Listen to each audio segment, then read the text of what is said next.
Salut à tous, j'espère que vous allez bien.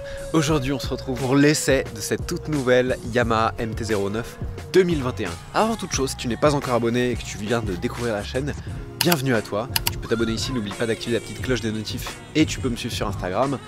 J'essaye de temps en temps des motos et plus souvent des voitures, mais depuis que je suis motard, j'ai envie de tester plein de motos et aujourd'hui c'est l'occasion.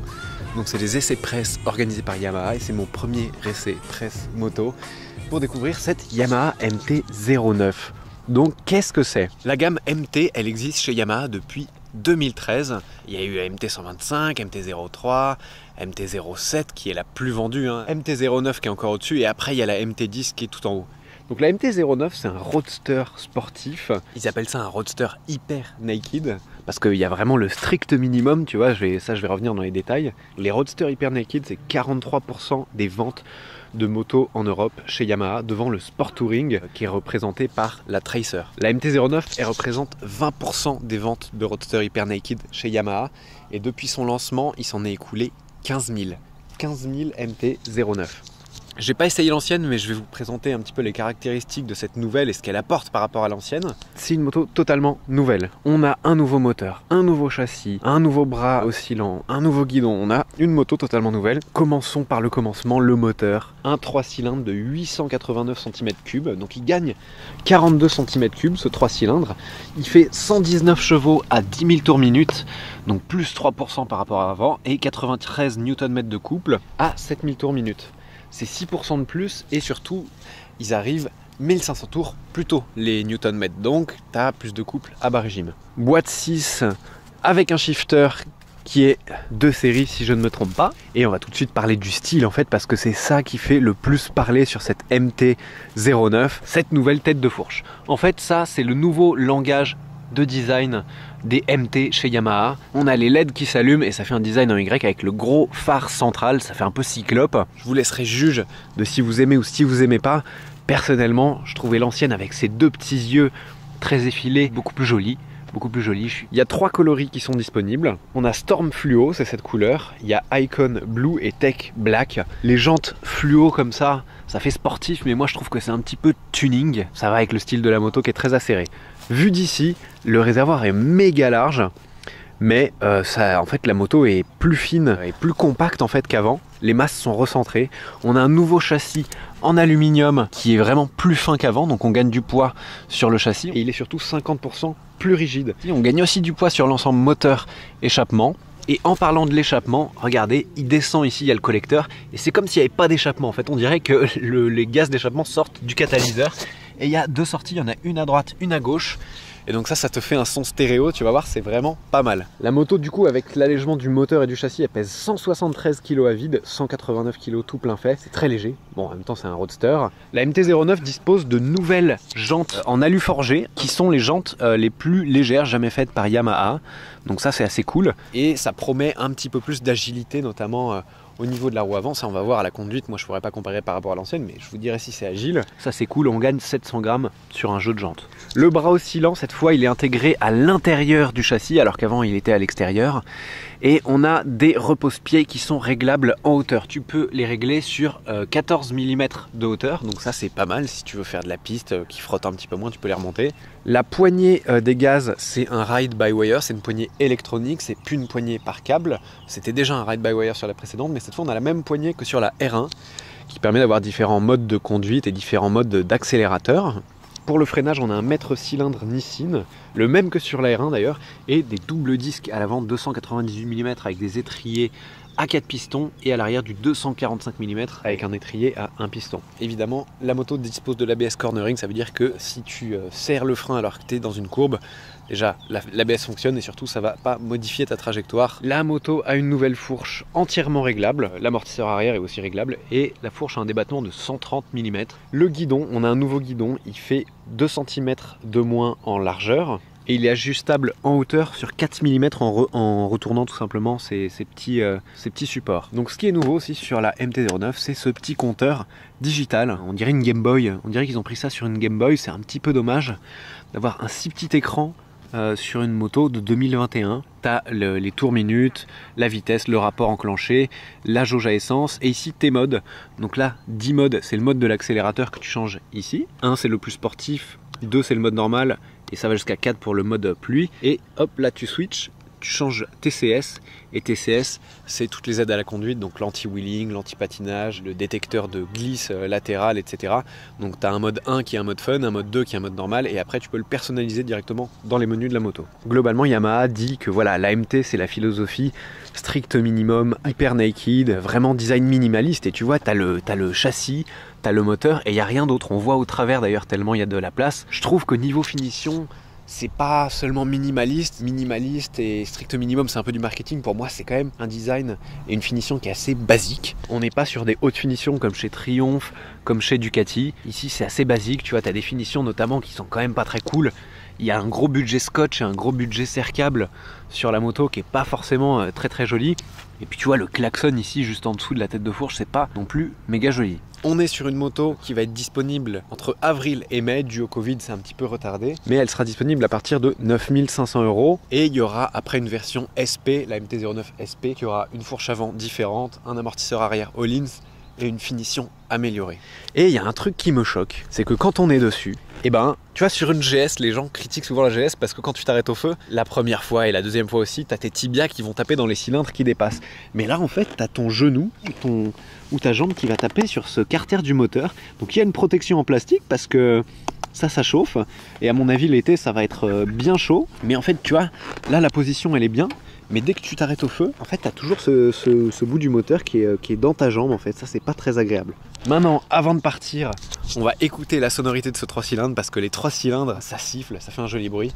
Donc pour démarrer, on met le contact et musique. C'est un bruit très stable, le 3 cylindres. Et il y a ce sifflement, en fait, je sais pas d'où ça vient, mais les 3 cylindres, ça siffle. Yamaha, c'était des fabricants d'instruments de musique avant de faire des motos. Et apparemment, sur cette version, ils ont énormément travaillé la sonorité. On va voir ce que ça donne.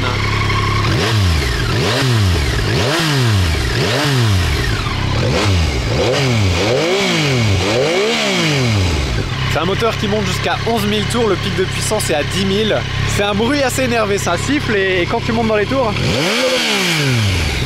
tu passes pas inaperçu. Norme Euro 5, le moteur, l'échappement, mais ça gueule. Allez, on y va.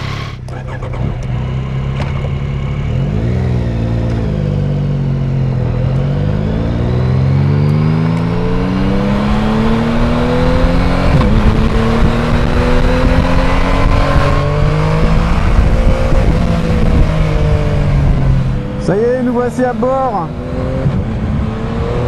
de la MT-09. J'ai pu la prendre en main ce matin dans Marseille, donc faire un peu de ville avec. Bah, c'est très facile à conduire. C'est un peu raide, mais c'est un roadster. Pour un roadster, c'est pas non plus trop raide. C'est moins raide que la Monster que j'avais, la Ducati. Après, moi, j'ai pas testé la précédente MT-09, donc ça va être un petit peu ma découverte, on va dire, de ce modèle de chez Yamaha. Voilà, là on redescend le col de l'Espigoulier et enfin la montée, on a fait des petites routes, c'est très sportif. Le moteur il est plus puissant qu'avant, il est plus coupleux et surtout le couple est disponible 1500 tours minute plus tôt, ce qui fait que bah, dans les tours la relance est assez impressionnante. Ça faisait longtemps que j'avais pas conduit. Oh là là, un roadster, donc c'est beaucoup plus sportif évidemment qu'un trail. La position est un peu plus sportive, tu as les genoux, enfin tu as les pieds plus hauts, les genoux un peu plus repliés, mais du coup ça te facilite la mise sur l'angle dans les virages comme ça.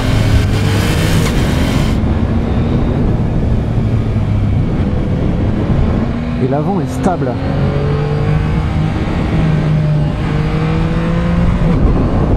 On a un guidon qui est 2 cm moins large. Donc en ville ça va être plus sympa pour faire te faufiler, tu vois, tu vas te faufiler plus facilement. Il n'y a pas les poignées chauffantes, ça c'est dommage.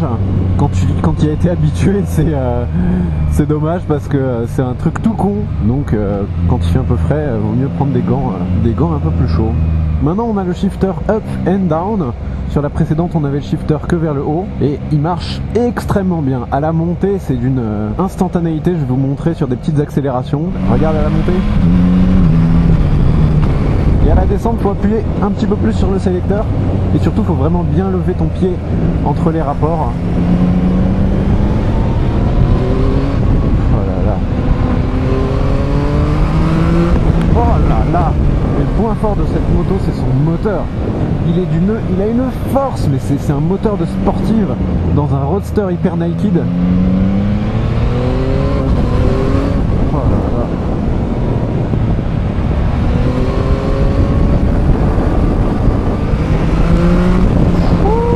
Les freins, ça freine très très fort. On est vite en confiance sur les freins. Il n'y a besoin que d'un doigt, voire deux pour freiner. Sur le levier.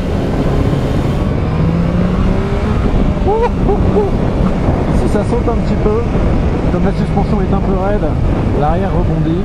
Non, c'est vraiment une dinguerie de sportivité. Là, la route est un peu dégradée, donc on peut moins ouvrir.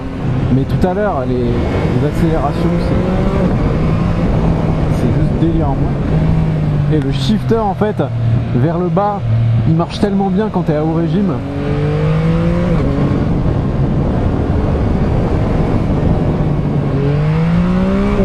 Oh là là, au passage de vitesse tu as une coupure à l'allumage et cet échappement en fait qui a une sortie de chaque côté, il fait une super sonorité. Il y a un pot Accra en option à 1500 €. Franchement, est-ce qu'il y en a besoin? Je ne suis pas sûr.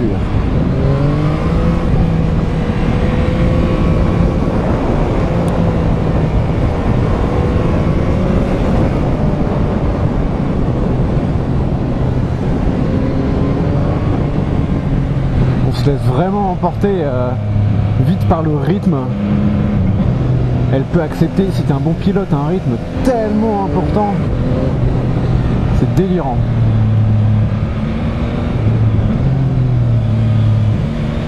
Et elle se met dans les petits enchaînements comme ça, gauche-droite. Elle est très facile à mettre sur l'angle et à manier. Oh. Et là je suis en mode 2 en plus. Oh la vache. Oh la violence de l'animal, c'est un animal sauvage. Pas trop de soucis pour dépasser. Oh là là là là là là la vache.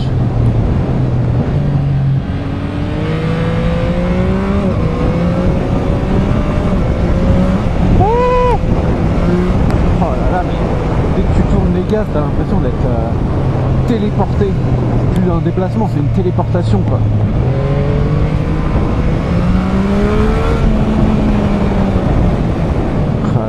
Excusez-moi, je me concentre un petit peu.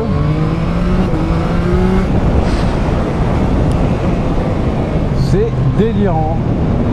Franchement, j'avais un petit peu peur quand ils m'ont invité parce que voilà, moi, ça fait quelques années maintenant que je fais de la moto, mais j'ai pas fait des années de piste, etc. À poser le genou, à faire des wheelings, tu vois. Et je me suis dit, putain, tant de puissance dans un si petit roadster, il y a de quoi se faire un petit peu peur. Mais en fait, c'est très facilement appréhendable.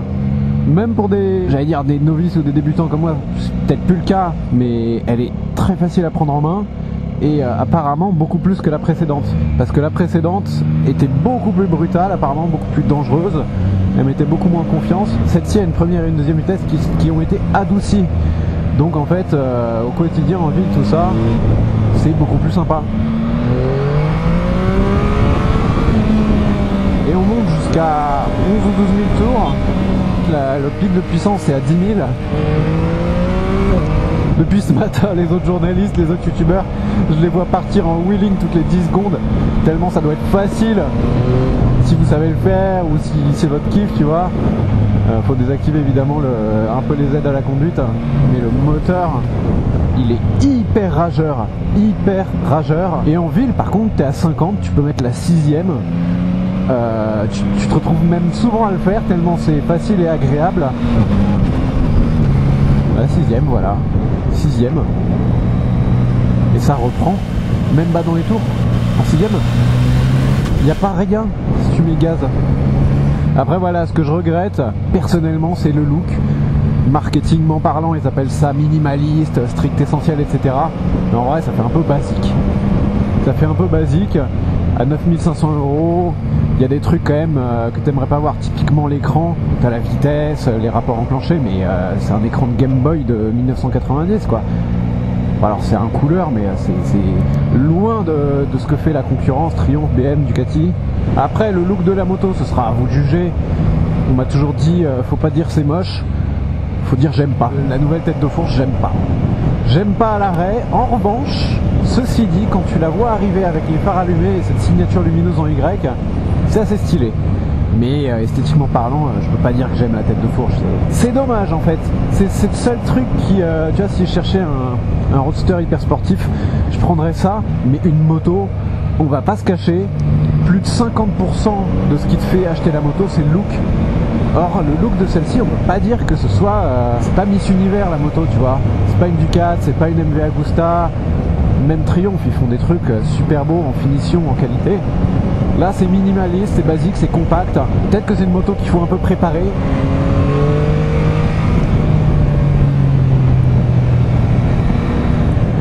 Elle est pas trop large la selle, donc tu peux facilement te décaler pour te pencher un peu dans les virages. Et l'équilibre, il met en confiance en fait.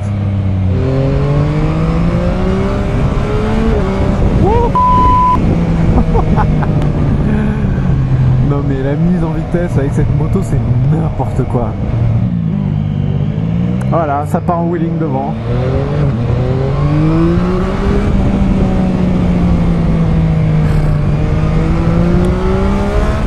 Oh là, les amis. Allez.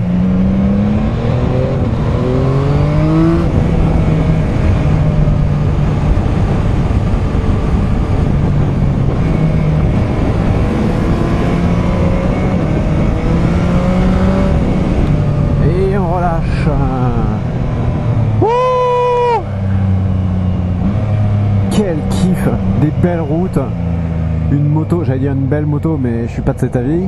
Mais par contre, qu'est-ce qu'elle envoie cette moto? Qu'est-ce qu'elle envoie? Waouh! D'habitude, il me faut un bon moment pour m'habituer à une moto, pour commencer à l'avoir en main.